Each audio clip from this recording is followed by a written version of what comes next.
First of all, you don't know me. We're all about that high school drama girl, all about them high school queens. We'll take you for a ride in our comic girl, Drama girl, cheering for the right team. Drama queens, smart girl, rough girl, fashion but you're tough girl. You could sit with us, girl. Drama queens, drama queens, drama queens, drama queens, drama queens. Hey, hi, hello, welcome back, everyone. It is season 4, episode 17. It gets the worst at night. A lot of depressing titles for our show. My God, especially for a happy episode. Like we're having this uplifting moment after a lot of actual depression and sadness, and then they're like, "Let's just keep the titles really sad." I know. It's such a weird choice. I don't know why, because it really was a fun episode. So here's what happened in this episode. It aired May 9th, 2007. The synopsis is that the teens of Tree Hill, that would be us, mount a rescue mission to retrieve Marvin from his ill-advised road trip with Rachel. While on the trip, Haley and Nathan get a second chance to enjoy the prom. Well, and I guess Brooke and Peyton do too. And we actually danced this time.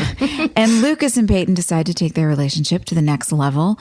Brooke tells Haley that she lied. She was the one who lied about stealing the calculus exam. And Nathan struggles with the residue of a past mistake. Mm-hmm. And we went to Honeygrove. We sure did. Dude, I still have my Honeygrove, Texas hat. I do too. I have. I just found a whole thing in my attic full of Honeygrove paraphernalia. Like their police. It's like a trucker badge. Yeah. Police badge? Why did you have a police badge? Like, remember, every single, I don't know, organization in Honeygrove came out for this. I mean, we had law enforcement, the fire department, and the public school system, and the mayor, and everybody came out. Yeah. It was so wild because we originally got into Paris, Texas. Well, yeah. Right? How did we even end up in Honeygrove? There was a contest, but it was submissions from all over the United States or something. Like, what was the? Yeah. Does anyone remember? So I remember, and I don't remember where we launched it. I can't remember if they made us do commercials or if they were running radio ads, but they got fans to submit videos, and they asked, like, as a team of friends, you know, get your sort of high school crew and tell our high school crew why they should come and do prom with you guys. And these kids from Honeygrove just made the most charming video, and they toured us around the town, and they took us through the school, and they talked to us about, you know, everything that they were doing and what they were into and why they related to Tree Hill. And I remember, to Hilarie's point, we got into Paris, Texas late at night. That's where the motel was, because there wasn't even a place for us to stay in Honeygrove. Right. And as we filmed there, we started to learn about, you know, this phenomena that happens, you know, not just around America, but all sorts of places when you go through these huge generational changes and industry changes, and these towns that once had some big industry no longer do. Desolate. Yeah, and Honeygrove was in this process, you know, not to be morbid, but it's what they said to us. It stuck with me. They said, you know, we're a town that's in the process of dying. Mm-hmm. And wow. I remember like having to hold back tears. And so I think that was part of the reason, you know, coming in with all of us and a 200-person crew and tour buses and music and all the stuff. You're right, Hill. Everybody came out. It was like a festival. Like, we threw a festival for 5 days. It was so special to be a part of that with them. And it was fun. Like, I liked, you know, rolling in at night. We couldn't see anything. We wake up the next morning and there's like a fake Eiffel Tower in Paris, Texas. Right? But then, as we drove out to Honeygrove, it was like a lot of farmland. Mm-hmm. And I remember being super creeped out at seeing like coyotes being just like, day. No, baby, tacked up on the fence post. Oh, Jesus. Yeah. Do you remember that? Just seeing like skulls and pelts and stuff. And I was like, what? What is going on here? I had the first, because, you know, I get real nostalgic about touching old things, which is why I go to the flea market every weekend. And when we first drove into town and it was like golden hour in the morning because we have to get up so freaking early. And I was like, look at these old grain silos and the fading paint. Oh my God, it's so beautiful. Is that a dead animal? Like, it shook me out of my beautiful, like, Americana reverie real quick. Yeah, it was, I've been around taxidermy my whole life. I just never seen anything just like tacked up on a fence before. That was too rich for me. It was a lot. What is that practice? I wonder what the point of that is. I think maybe it's supposed to like ward off other predators, or it seems like a lot. And then I remember referencing it with the high school kids, and they were just like, "Oh yeah, that's like that's a weird thing that the older generation does. We don't do that." Because I do think there is a lot of cool stuff about how a young person grows up in a town like this. Yeah.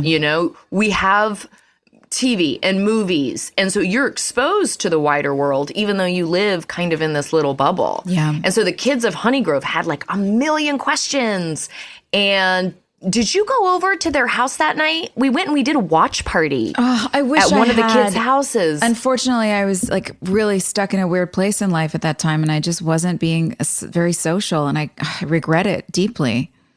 Well, there was a really cute little boy that was like a musician, and he knew that our show was all about music. And so we went and we did this watch party at the house of this group of girls. Awesome.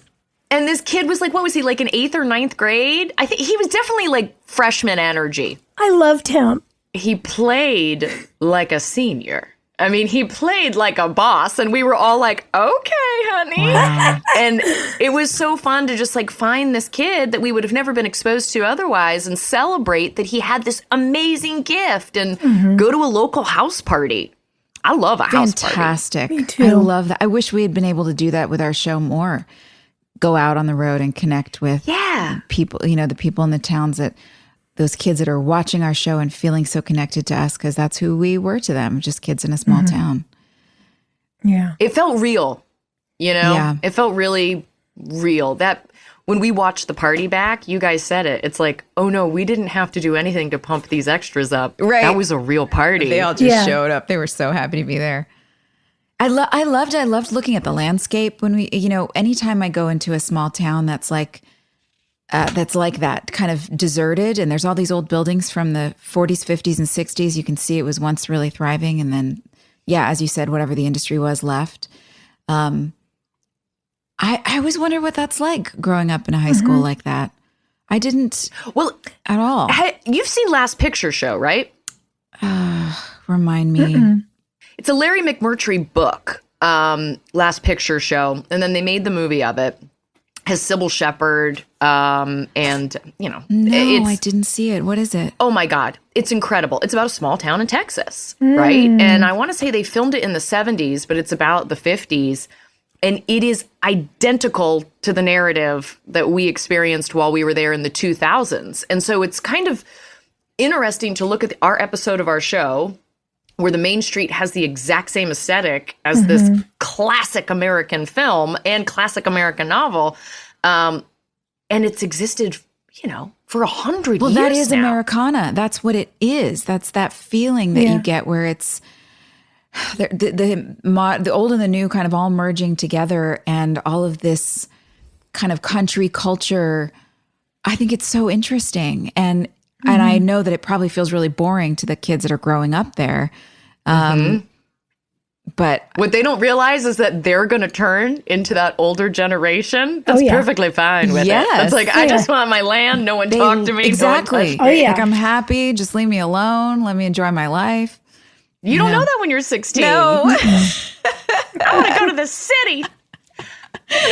Well, we really did have a good time. And this episode definitely addressed that older generation. We have to address the Dan and Karen of it all, because What on earth? it carried through the whole episode and I gagged every time. I know. I feel like because they're doing this parallel path with Dan and Karen getting more intimate, and him being sweet to her, and her saying, maybe I could love him. And it's obviously Moira's doing such a beautiful job in the unsaid in her performance, because you see it scratching this old itch or healing this old wound, the Dan and Karen of high school years. And it's parallel pathed with Lucas getting closer and closer to the Abby reveal. He realizes who she is. He's looking for her in this episode. So I feel like the writers are making Dan and Karen lean so far in, so that when Abby's secret is known by all of us, it'll feel like a bigger gut punch. Yeah. For Karen, sure, that's the strategy. Right? Isn't that why this is happening? It has to be. I mean, to me, I saw each of the Dan and Karen scenes where he's like, I want to be here for you and the baby. I would be mad if you didn't call me. That's a very Lucas Scott move, you know? When he stays to make breakfast, when he finally admits to her, he's like, I haven't felt this way since I was 17 and very much in love. You know, he's admitting she's the only woman that he's ever loved. All of those scenes bookend either a Haley and Nathan scene, and it's these two boys of Dan Scott are also more in love than they've ever been at 17. And so which one of them is going to end up like their dad? Yeah. Which one of them is going to be the one that really thought they were in love at 17 and then nosedives? You know? And then pulled the rug out. I cringe every time I watch, the Dan and Karen stuff because you just can. It's the babysitter running upstairs when the intruder comes in the house. Like, don't go upstairs. Every time I watch Karen and Dan, I'm like, don't do it. He can't. And also, is Tree Hill so small? Is it so small that there's nobody else to make out with? It's this like she's needing closure. I mean, that has to, it's so human, right? Like it's got to feel good to her on some level. Like eventually after all this time, he couldn't resist coming back to her.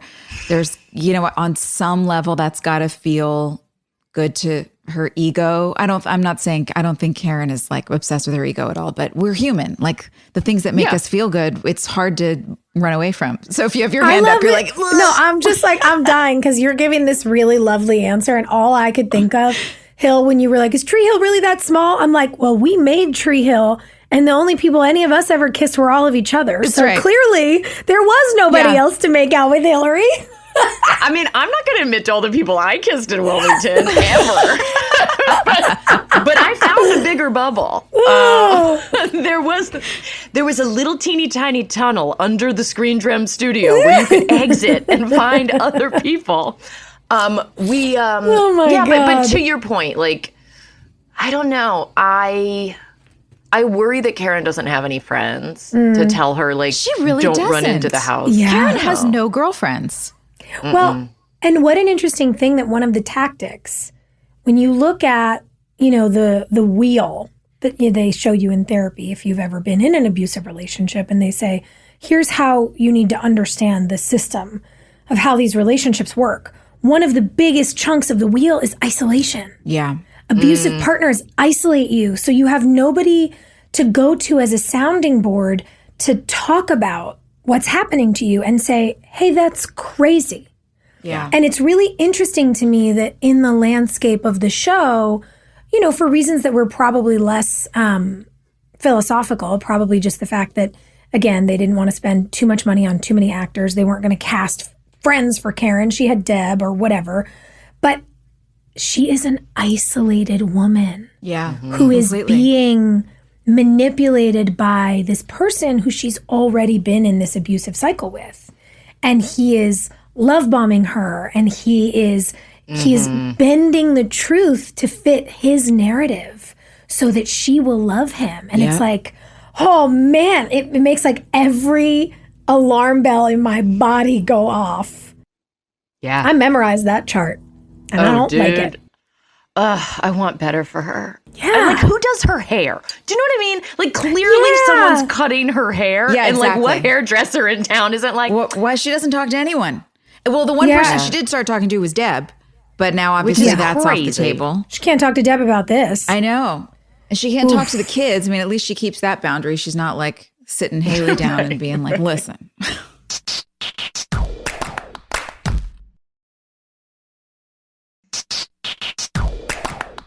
Speaking of female friendship, the Brooke and Haley falling out in this episode is funny. Oh, it's so uncomfortable. I mean, I get it. I get why Haley was upset. I do. I don't know. I feel like maybe is she overreacting? Well, she did get fired. No, I don't think she's overreacting at all. No, I don't think she is either. I think what I appreciate about it is the fact that this storyline for us deals with complexity in a real way. Like, we acknowledge how complicated this is.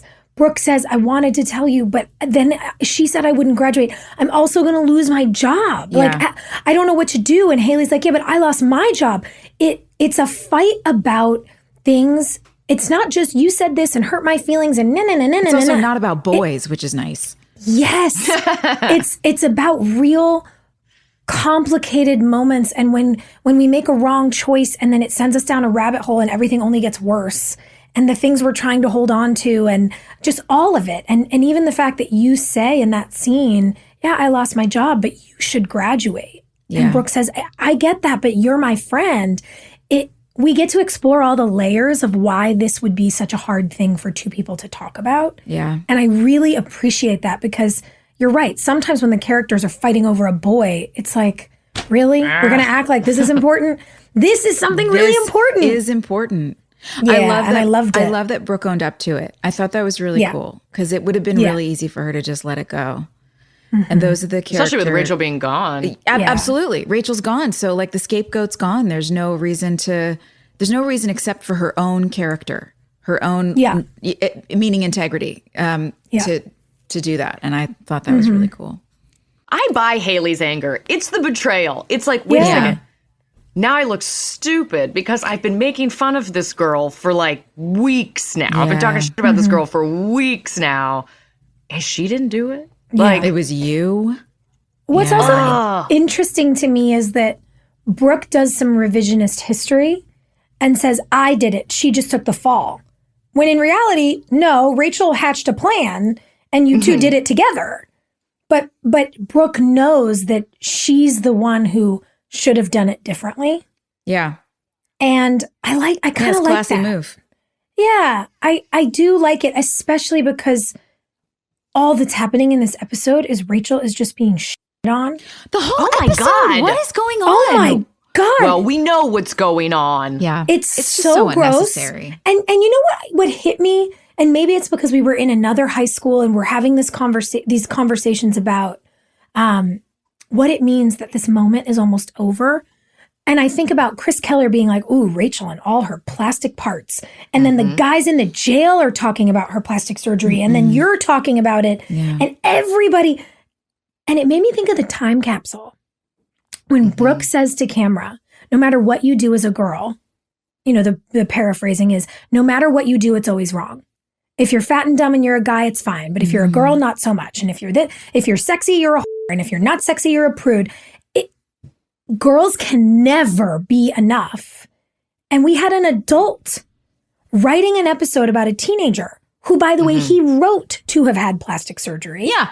And then all anybody does is make fun of her plastic surgery and act like because she's so pretty, but she didn't earn it. So f*** her. And it's not natural. Gross. Yeah. It's like no matter what you are, they will rip you to shreds. Even, I mean, Mouth is talking about something totally benign. I don't even know what he was saying because I got so thrown off by Chris Keller going, bitches.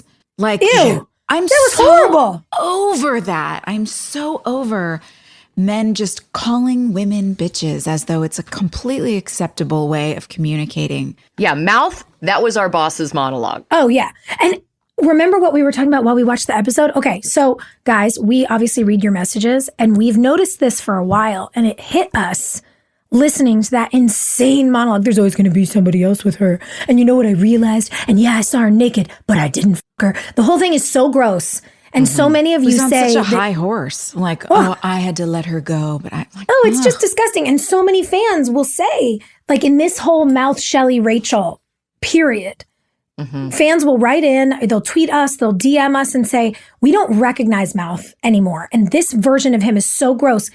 It's because this isn't Mouth. It's our boss writing himself as I'm such a nice guy and all the sexy girls don't want to have sex with me. And isn't it sad for me? But I'm so much better than them. And that's why we look at the episode and go, who is that guy? We don't recognize that guy because poor Lee had to deliver these gross guy monologues that were targeted at the young women on our show. And you're right, Joy. But when Lee's doing our boss's monologue out loud as his dialogue, then Chris is like, yeah, bitches. And then all the guys in the prison are like, wow, you're just surrounded by all these hot bitches. You're a stud, bro. And it's like, oh, it's just so gross. demeaning and demoralizing. It really is. Oh, man. Well, and also Mouth swore to Shelley. He swore to Shelley he wasn't going to tell anybody that they had sex because he knew how important her identity as a clean teen was to her. And what does he do? He tells everybody. Single person he can, his best friends and perfect strangers. Tells everybody. And if you look at our boss's life at the time, he was in a relationship that he'd been in since he was very young. And I don't know how he felt in that relationship, but Mouth was in a relationship with Shelley. She didn't make me feel like I was good enough. I was never good enough. You wrote this down, what he said. Oh, I did. Yeah, I love this. You're on it. Go. Dude, he says, Shelley made me feel not good enough. And that's when Chris Keller's like, bitches. And then he says, with Rachel, I knew it was a lie, but she was flirting with me. That is 100% our boss talking. And he calls Rachel a pain reliever. And he says, she told me I was good enough. All I wanted was to amaze Shelley, and I couldn't. And it's like, what?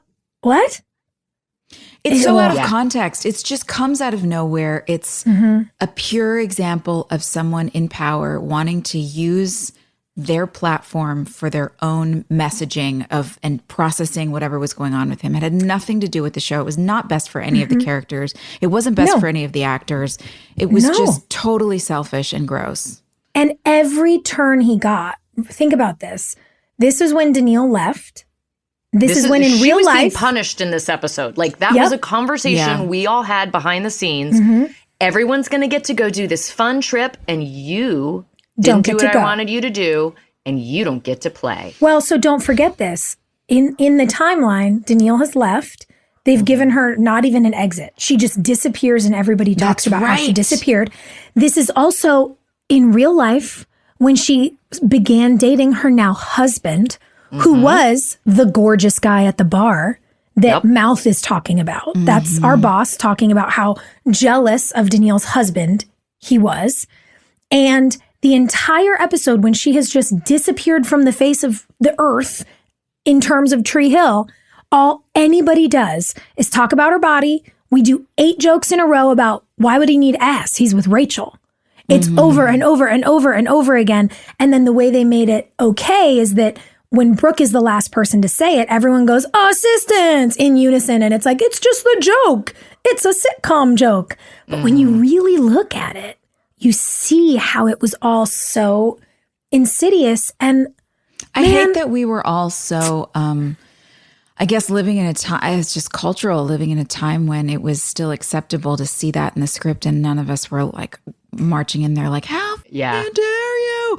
Like, I just, that's just where, we had an understanding of the context of the ceiling of what we could do.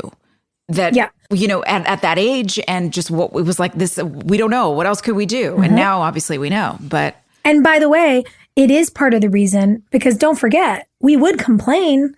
So when it's just Chris Keller saying bitches, or some guy who's a guest star for one episode who says something gross about her body in the jail and doesn't know the greater context of what we're dealing with, we did complain. And it's why they made the ass joke. You, and then you, and then you, and then you, and then you, and then all in unison. And it's like, well, if we take it out, we have no scene. They figured out ways to force us into these positions. And it's not that look, I love filthy humor. And I love a good joke in a scene. Humor. Oh, I love filthy humor. Just a little bit. But I love a dirty joke. When it's targeted at someone rather than simple humor. Exactly. It just doesn't feel good. And I don't like that we were all used in this episode to just pile on our friend. Yeah. Because she said to her grown-up married boss, please stop hitting on me, and please stop touching me, and please stop trying to make out with me at bars. I'm very uncomfortable. Like, that should just be the bare fucking minimum. Yeah. The bare minimum. My God. this was a nightmare period. Like, I love this trip. I in fact, still wear the long sleeve Grateful Dead t-shirt that we wear when we arrive in Honeygrove. Yeah, I have it. I wear it once a week. Once a week I wear that shirt. Cutie. It is so thin right now. But it's because we self-edit. It's like, I'm going to remember going to the hotel bar. Do you guys remember where we stayed? There was a road crew that was also being put up at the hotel. Because it was that cool 2-story motel U-shaped with the courtyard in the middle. It was like it was like being at summer camp. And they had the hotel bar. And it was the only place to go. And so we had all these like union, like road crew dudes hanging out in this bar. And then all of a sudden, Tree Hill descends, right? And so I went with JoJo and I learned how to 2-step from a bunch of those dudes. And I danced with those dudes. I had a great time. It was so fun. That's the stuff that's like nice to cling to, because that trip is also when our boss assaulted me. And so it's like the duality that we're seeing in the scenes also was existing behind the scenes, because it's like, how do I have a good time but also have this memory of just wanting to yak, you know? Yeah. I think you bring up a really important thing, and I got to say hats off to you. I didn't know if you were going to say that part, on the show or not. But people assume that you've either had this like very intense moment, you've been assaulted like in an alley by a stranger and it was horrible. Most of what, statistically we all go through is something happens with someone And you had this horrific moment with our boss that was so unacceptable. And it was inside of a container of many days of great memories. And that's, I think, where it's sticky and where we as a society need to get a little bit better about understanding that many things are true at the same time. We have beautiful memories of Honeygrove, of those kids, of that party we went to watch that episode, of those amazing guys teaching everybody to country dance at the bar. And you had like a car crash of an incident with a grown-up that was supposed to be your mentor, and he was abusive and creepy to you. Yeah. And had just put you through filming an episode where you were physically abused. Well, he also, when we announced Honeygrove, I don't know if you guys are aware like how we announced it, but I don't remember. We secretly flew into Honeygrove and went to a school pep rally. And so he decided that it was going to be just me and him. And so just me and him had to fly to Honeygrove. Just me and him went and did the announcement. Just me and him flew home together. The flight back from that is when he assaulted me. He assaulted me again in the car on the drive from Raleigh to Wilmington. He went straight to set. And he told Danielle that he and I made out the whole time. And it was fun. And he was trying to make her jealous. And so she confronted me about it and was like, what are you doing? And I'm like, what are you talking about? And so then we had to go on this trip with him. And this was really like the last 3 months where my blood was boiling and I didn't know how to process it anymore. And you can see it in the episode. You can see that I'm not there. Like, I'm doing all these scenes with Chad, but I look like shit, and I kind of like just I'm not connecting in any way because I was so in like, I don't know, shell mode. And my reaction to that kind of stuff is to not let it ruin my good time. My rebellion is to be like, oh, you wanted to like assert your power? Cool. Watch I'm gonna this. Go have a great time and laugh extra hard with my friends. Yeah. Well, and so my memory of Honeygrove is like partying with James Lafferty. I never partied with James. I partied with Lafferty and Honeygrove. But by the way, I think that is, we're very similar in that way. And I think part of what breeds that response, I've said it before on this podcast. We've all talked a lot about it. The response to mistreatment for me is usually, oh, you think you're going to f with my integrity? Watch this. I'm going to be early. I'm going to know my lines and everybody else's. I'm going to watch me. And when everybody goes out, I'm going to have the best time. And you're going to wonder how I could be having so much fun with you in the room. And I've come to realize it's a self-protective thing. And I think when people wonder why that reaction comes into play, what I want to highlight, especially for you in this moment, this is season 4. We're on 6-year contracts. Yeah. There is no, you don't like it, you get to leave. No, you don't. They literally own you. Yeah. It's a legal battle to leave because they own you. And so you can't get away from it. You can't quit it. And it's hard. So you have to figure out how to cope inside of the place that you know you have to show up in every day. Yeah. I hope it's okay for me to ask this, but why didn't you ever report him when that happened? Oh, I did. I told all sorts of people. Oh, you did? I mean, honey, I told everybody. And people saw it. What's interesting about the culture now, Chad walked up and goes, "What are you doing?" Right? He said that to him?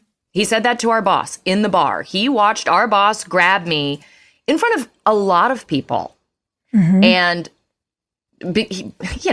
Chad didn't have anything to lose because he knew our boss hated him anyway. A lot of people had a lot to lose. Yeah. So you don't speak up when you have a lot to lose. But he felt so comfortable that was not something that he had a problem with. I can do whatever I want to her in public with her boyfriend standing there.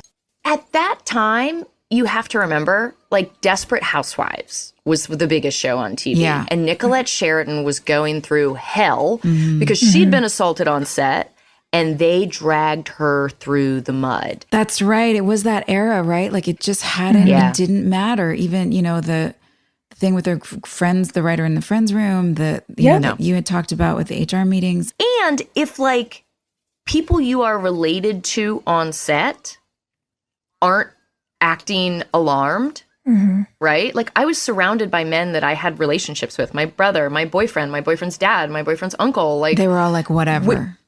They were all like, "You're such a trooper." So that was the sentiment. No one was ever like, "Whoa, we got to handle this." It wasn't until I went to my next job. Yeah. And they culture you to handle it. But to be clear, because people want to say, "Oh, it was a different time." 10 years later, in the same way you were going through this on your set, this is what I was dealing with on my next set. It's pervasive. It wasn't then, it was all the time. Yeah. And years later, in the same way that you were going through this stuff and our boss was doing this to you in front of people, it hit me that exactly what was happening to you at this time in North Carolina, that's what was happening to me years later. Yeah. In front of rooms full of men. And, my sweet camera operator would pull me aside and go, "I want to punch the out of that guy. Yeah. But I've got to pay for my kids to go to school and I can't. What do you need?" Yeah. And the people who were in charge, like your boyfriend's dad and uncle and all those people who said nothing, the people who were in charge that I went to said nothing. When I reported my first assault on set, which was witnessed by people, to my boss who had flown in from LA. Again, you get put in a different city and they can get away with a lot. His response was, "Well, thank God he didn't try to rape you." I don't even know how to wrap my brain around that response. That's insane. It was so oh, so you're not allowed to say, "Don't be so upset about this." But you're saying, "Don't be so upset about this." You got accosted by our boss in a bar full of our friends and they looked at the ground because they were afraid to confront him. And it's it's a life lesson to learn it. If this is season 4, we're 24 years old. The life lesson for me is never, ever, ever expect someone else to take a risk for you. Just don't. Because that way, if someone ever does, you can just be pleasantly surprised and you're not disappointed. But it's so sad. It's not, though. We're all grown-ups. We all handle our own shit. I handle my own shit. And everybody can't be willing to take a bullet for everything. There are things you have to kind of strategize about in your life. And because when everything came out during the Me Too movement, I felt a sense of members of our crew who I'd been friends with for a long time tiptoeing around me because they didn't know if they were supposed to bring it up or apologize or not apologize or make excuses or disclaimers. And just blanket statement to put out into the world. I don't expect anybody to have done anything because we were in a different era at that point.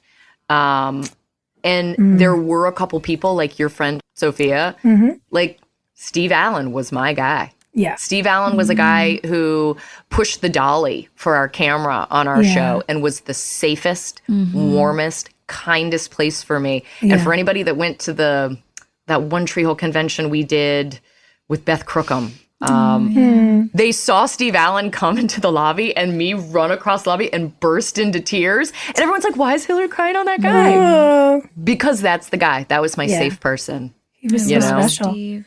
But to have He's so someone good. like a Steve or, you know, like I had Will and Seth, like, I gotta say, I hear what you're saying. I remember having the reckoning on our show together of going like, oh, all our bosses, all those guys who work with our main boss, who talk about how we're family and all the things. We're only family until us needing help jeopardizes their money.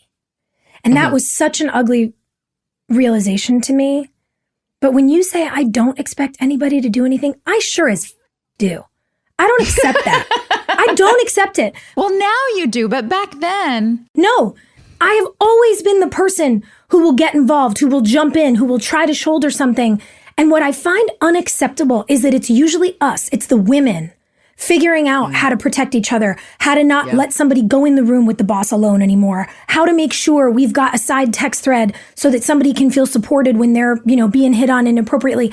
And I'm so angry at all of these dudes in power who stand around and do nothing.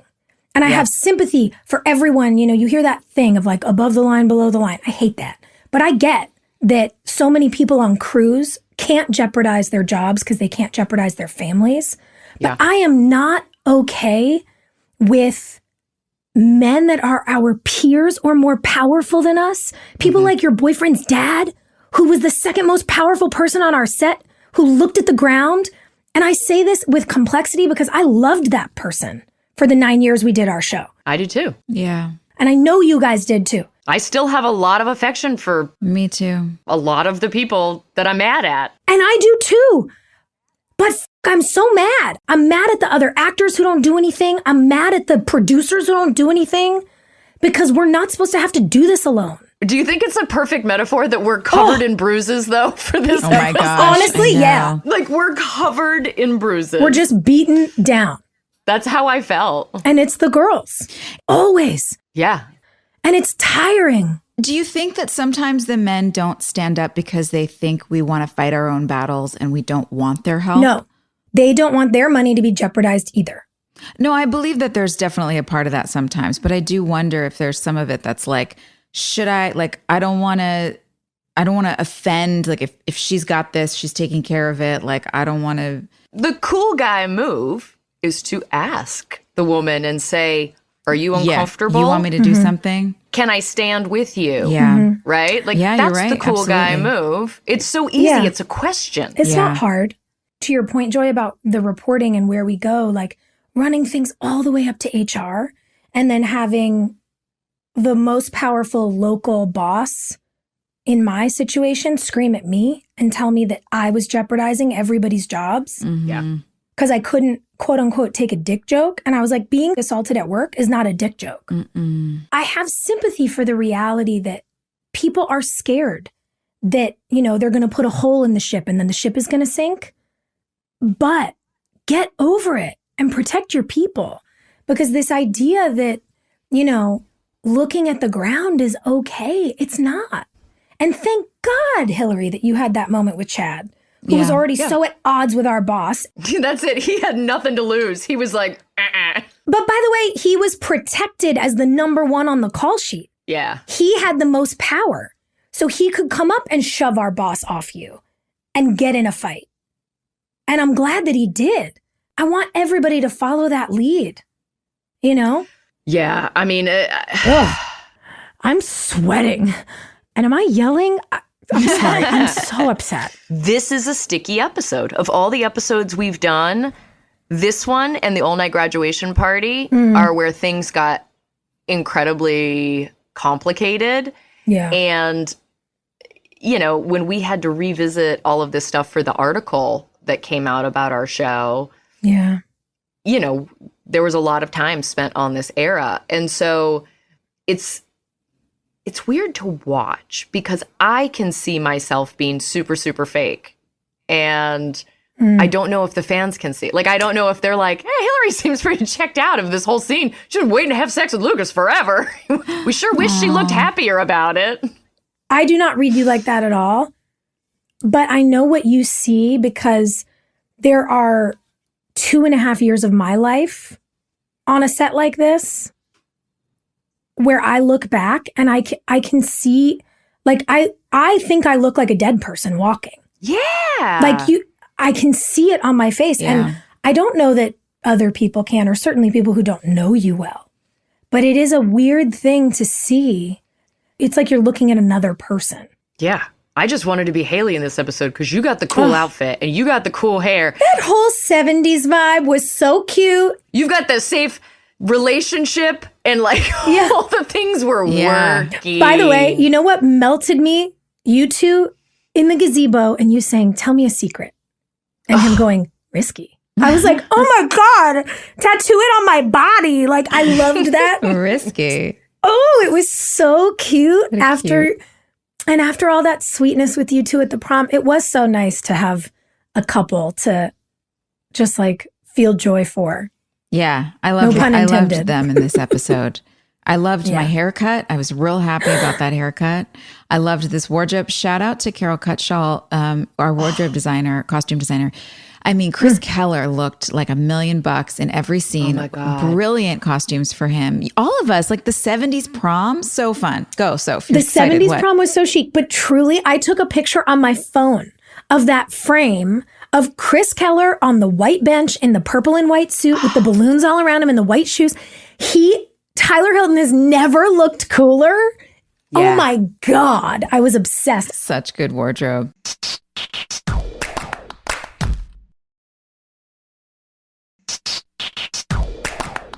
We built that gazebo and left it as a gift to the town. Is that true? That was like, that. Yeah, that was part of our like deal with the town council. Wait, you guys, something really stuck out to me because Danielle was getting the bullied out of her in this episode. Mm-hmm. And then you've got Chris sitting on that bench looking so cool in his Elvis suit. God, I hope Tyler kept that outfit. Not the point. Yeah. Seriously. But it was so interesting to me that two of our contest winners came by and were like, oh, are you Chris Keller? Oh my God, how old are you? And they make fun of him for being this old guy at a party trolling for younger girls. And I was like, hold on. This whole episode is about our older boss being mad at a younger girl who doesn't want to have sex with him. What's happening? Just too much. Do you know what I mean?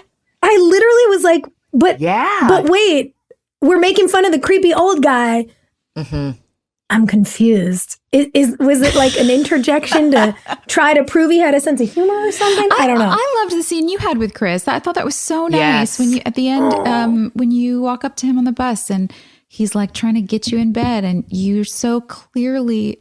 It was a beautiful delivery, which is also hard to do when you're supposed to be playing drunk and having like a real life realization that is actually not. It's real. It's not something that you're hallucinating about in the moment, or feeling uber emotional about. Yeah. So I loved that, and the way that you guys just decided to have a nice chat all night, and Brooke has this realization about her life and how she wants to change things. It was so nice. I know, I loved it. It was the firm no, Sophia. Yes. Yeah. How good does no feel? And how good it felt. Yeah. and what I loved too is that in a way we've seen through the season, Brooke and Nathan recognize their similar patterns and lean on each other. Mm-hmm. And I love that in realizing how easy it would be for her to just numb out. She says, I don't want to be that version anymore. Mm-hmm. And then kind of calls him out to do the same, to grow up a little. Yeah. It's so, I loved it. It felt empowering and fun. And I liked being able to voice that there is so much growth available on the other side of that sort of vulnerability with yourself. Like, this would be easy. This is a thing I do. And it's something I actually really don't like. And it hurts me. Yeah. And I think I want to be different. That's so hard to admit something about yourself that way. And she does it. I got to do it as her in this way that felt awesome. Yeah. I love those moments in life because they come around and you can take it when it comes. Like you can grab the bull by the horns and be like, here's this opportunity for me to acknowledge something I don't really want to acknowledge, but I'm going to do it. And then I'm going to keep moving forward with now this new information. Because once you have new information, it changes everything. Or you can shove it down and wait till the next time it comes back around. And it's so much harder the next time. And it's even harder the time after that. So I love watching. It's one of my favorite things. Why Brooke is one of my favorite characters, because just like ever in the whole history of the teen world that we, has been given out to us, because she's so honest all the time. It's just pure honesty. Like, this is exactly how I feel, for better or for worse. I just love that she took it in the moment that it was there. She grabbed it and went, okay, it's time to change. Let's do it. So and that she calls Chris Keller out the next day. You said you weren't going to tell anybody. Like, so good. Well, and in a way, like, I don't know why I have this memory, but I remember when we were filming that scene, you and I in the gazebo, and then he walks up and makes the threesome joke. I remember feeling like the energy under the scene for me was, I warned you about this last night. You said you weren't going to do sex jokes today, and you did it. So now I'm going to tell everybody you cried. Yes. You know, like I built this little backstory that they had agreed that he was going to be better. And then the first thing out of his mouth is a sex thing, and she just eviscerates him. And I loved it. It made me giggle. I'd pay money to see that conversation. Like her just being like, Chris, babe, like, honestly, why do we always go there? Yeah. Late night drinking tea on the bus. Oh my Let's God. get real. That's the improv skit I want to do with Tyler at the next convention. Yes. Oh, yeah. Just be like, let's do Brooke and Chris talking about their feelings on the bus. And just see where it goes. Yeah. I love it. Well, Hilarie, I have to say, I'm so sorry that all that happened to you. And here's the deal, guys. But wait, I need to give you a compliment right now, because this is important. You, at the expense of, what you felt like was subpar work for you. As Sophia said, we didn't really see that way, but what you feel when you're at work and you're trying to do your best, and you've always been somebody that looks out for everyone. You're like mama bear on the set, and you're always trying to check and make sure everybody's okay. And, in a time when you were not okay, and I don't know who was looking out for you. I know it wasn't me, because I was tied up in my own drama, and I don't know maybe it was James and Steve Allen, I guess. And, so if you were there, I wish I had been more involved, but I'm impressed. And I guess I wanted to say, like, thank you as a cast member and a crew member, for somebody who's just, you were always looking out for everybody, and even at the expense of your own work in times when you were going through a lot of shit. And I'm just sorry that all happened to you. And I know that a lot of times you get what you put out. And so I know there's a lot of good things that came out of that, holding that space for people, for you. And I hope that there's more. So anyway, that's all I want to say. Thank you. Okay. No, I appreciate that, Joy. Yeah. I mean, this was a shitty one. Yeah. But Tyler and I did sing. We sang. Why was there no Elvis in this Johnny episode? and June Cash.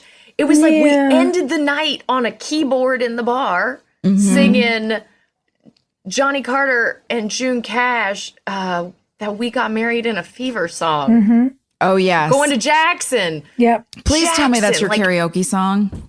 Like, oh you my God. have got to do some best. June Carter in karaoke. Didn't you guys go karaokeing in Honeygrove? I feel like I heard about that. No, it was karaoke in the bar. It was at the bar. It was just in the bar. That's it. It's like hiding in the fun is my safe space. And so James and I stole walkie-talkies from the AD department and snuck around the whole hotel spying on people and had a great time. Dream. Tyler and I sang karaoke. JoJo and I line danced with the road crew. I mean, we hid in the bushes at one point. We were definitely weird. Life does that, man. Like sometimes you're just going through the shittiest stuff, but then you have all these other amazing things happening that it's like, I love that balance. I'm so glad that all that fun stuff happened in Honey Grove. Yeah. Because it was like, we all just got to take a big road trip together. How cool. Mm-hmm. It was fun. I wish we'd gotten to do more of it. Yeah. You know, you guys did it after I left. I have information. I'm Googling Honey Grove right now.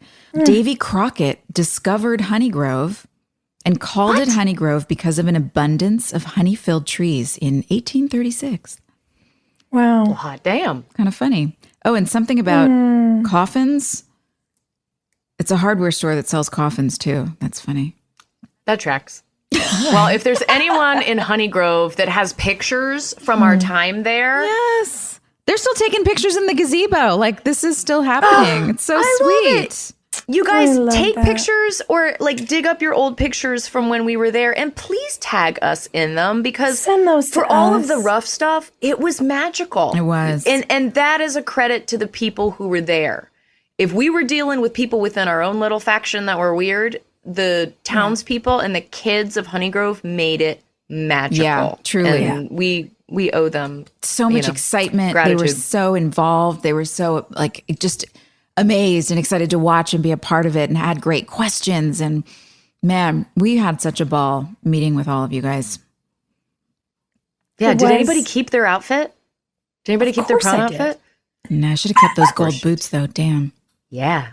Yeah, You should've. you should have those boots. I know. You know what we should do? Because now this exists. We should take a little screen grab of an episode or of a frame of the episode and put them in that reverse search in Google and see if we can get them for you. Those The boots? Google boots? Yeah. Google boots? 100%. Let's get them. All right, great. I'd wear the hell out of those.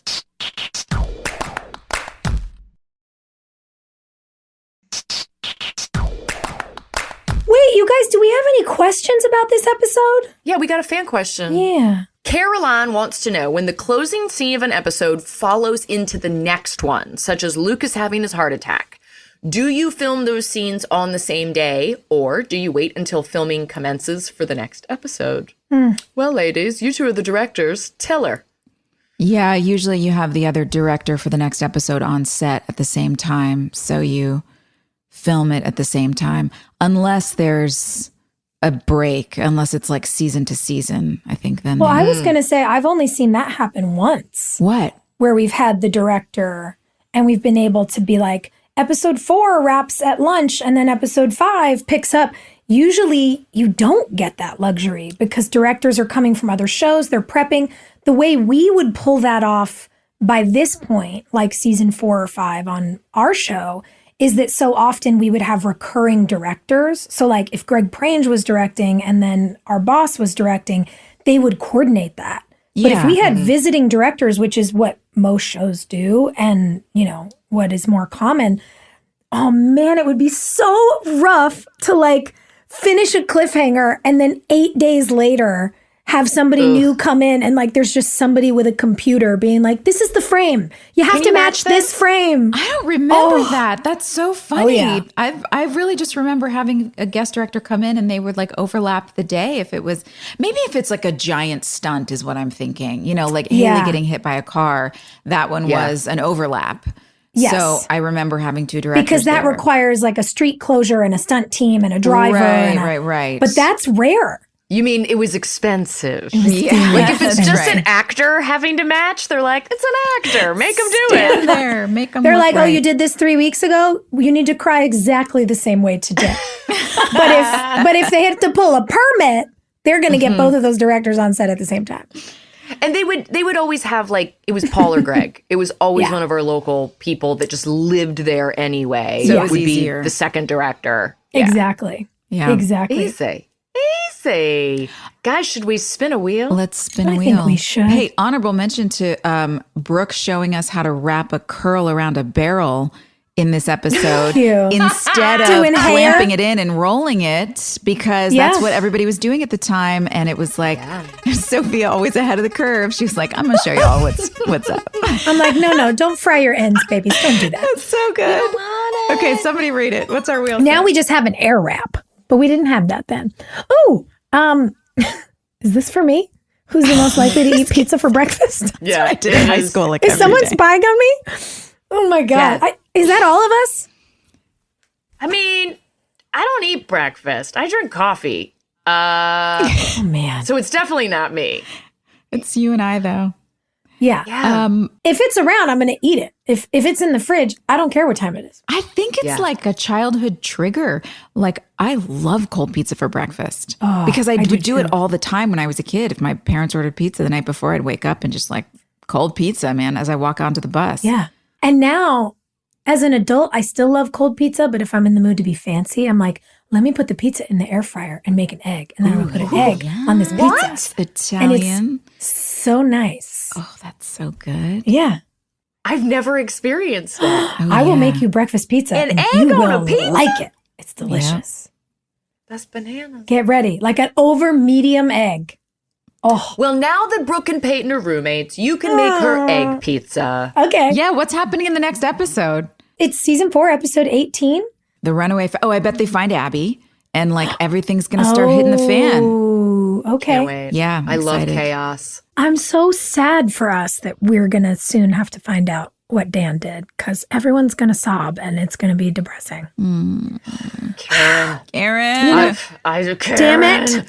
I will say, we all know how hard it is sometimes to stand up when terrible things are happening around you. What has saved us, I think, is that we had each other. Find one other person and like go to bat for them and let them go to bat for you.